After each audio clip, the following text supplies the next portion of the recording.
Now, it's been a while since I've read The Hobbit or have The Hobbit read to me, but let me say, it is a fantastic book. Look at it! Look at the awesomeness of this book! It's all book-like. There's smog. See? Look at that. That's a cool book. It's a cool book. I like this book. It is good. Yes, yes, yes. So, going into Hobbit, I was like, I had some refresher because I've been playing the Hobbit video game, the prequel to Lord of the Rings for GameCube for a while now, just because I'm like, hey, I just got the game, like, earlier this year, last year. It's 2013. So I got it like a year ago, and I've been playing it like all last year, intermittently, not like straight, because I actually do have a life sometimes, surprisingly. See, last night I finished the Hobbit video game for GameCube, narrated by Stephen Fry, who is an amazing man, which spurred me to do this review, because even though I saw it opening day, I'm lazy and deal with it. Going into the film, I know what the story is. It's not completely fresh in my mind, but I do have a pretty good memory. Like, I remember every book I ever read. I don't necessarily remember the title. I do remember the plot line though. So, needless to say, I was very confused when all of a sudden they're like, this orc guy with no arm, albino dude. I'm like, I don't remember him. I really don't. This seems like a big plot point. Am I going mental? So it wasn't until after the film where I could ask my mom, who I took with me to go see The Hobbit, if that was in the books, because she has more recently read it than I have. And it's like, no, that's not in the books. I'm like, okay, good. Because otherwise I'm blacking out and stuff, and that'd be bad. So of course, going back to Middle-earth, it's Peter Jackson. He knows Middle-earth really well. So presentation stuff, that's not a problem. He obviously did it good. As for some of the characters, what they look like, I have to say Thorin and like Keely, like, they don't look dwarvish to me. Keely and Keely, they look like they could be elves more like, and then Thorin looks like he should be like man, not a dwarf.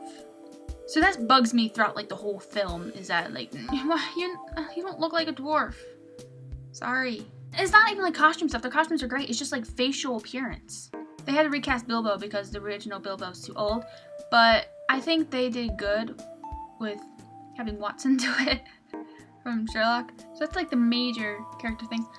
They changed some stuff by making their conflict with the Mirkwood elves because they didn't save them originally. I don't remember that being in the books, but it's working. So yeah. Going back to the orc with like half an arm and then like albino, I have no opinion on if I like him or not yet, because I need to see how he's fully like elaborated through the 3 movies that they're making out of 1 book. I have to say, I trust Peter Jackson to make him fine, but I don't think The Hobbit necessarily needs to be 3 movies. I mean, look at this book. The Harry Potters are longer than this book, I think. A lot of the Harry Potters are longer than this book, and only one of them has to be split, and only into 2 movies, not into 3. So I don't think it's necessary to do that. I love how they added like songs that are from the book. I guess for someone who isn't familiar with the book, they might think they're random, but for me, I really enjoyed them. I just wish that they only cut it to 2,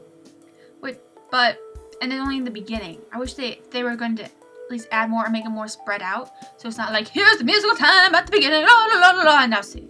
Stop. Having the necromancer in the story is kind of interesting because, like, technically necromancer is in The Hobbit. They just don't know it's necromancer until Lord of the Rings. So because of the way they're doing it, that's fine, since The Hobbit usually goes first, but now it's going after. And I'd say I love the stuff with like Bilbo, like something like Frodo. It connects it.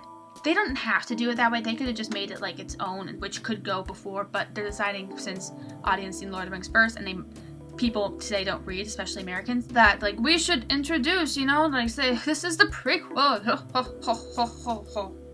I find that cute. I would say, I'm going to Rivendell. I don't remember that in the book either, but I just love how the dwarves are like, what is this? It's like lettuce. Green food. Where is the meat? I love the comedic humor that they can have between like the dwarves and the elves. And I say, I love the brown wizard that they actually showed him, because they just talked about him in the books. They're like, oh, there's this dude, and yeah. I love him. He's adorable. So overall, I really liked it. It's good. Again, some things I need to see played out all the way thoroughly before I can make an opinion of it. But yeah.